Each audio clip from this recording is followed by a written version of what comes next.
ocean. She say that I'm cool. I'm like, yeah, that's true. I believe in G-O-D. Don't. Hello. What's up for today's video? Tamang plancha lang si Ateng para sa uniform namin bukas. Ayan ang uniform namin.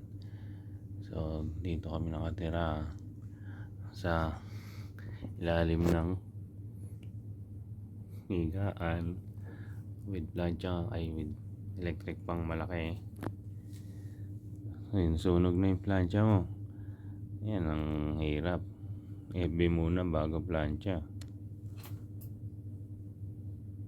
So mag-daily vlog daw si Melanie ng kanyang OFW's diary. Tamang FB. Pagkatapos ng maplancha isa, FB. Akin na yun. Katawa to sila. Sabi niya.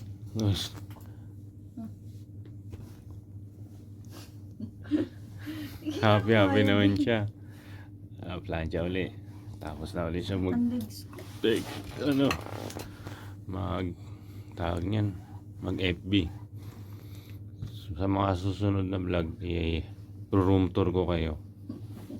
Hindi, sa ngayon dito na tayo sa small space.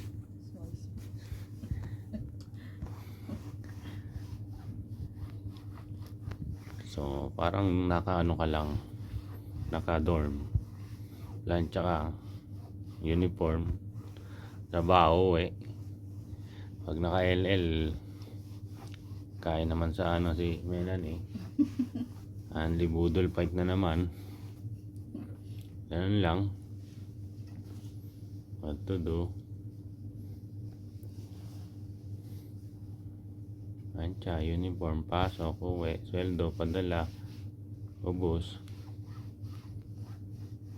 Siyempre mag-invest din kayo. Hindi yun puro ubos pera. Invest din. Pag retire, LL na rin. Kaya kailangan tipid din. Sana all is vlogger. Sana all, di ba? Tamang plancha mo si Melanie. Dati hindi yan ang uniform niya. Hindi rin yan uniform ko. Uniform namin yung pula pa.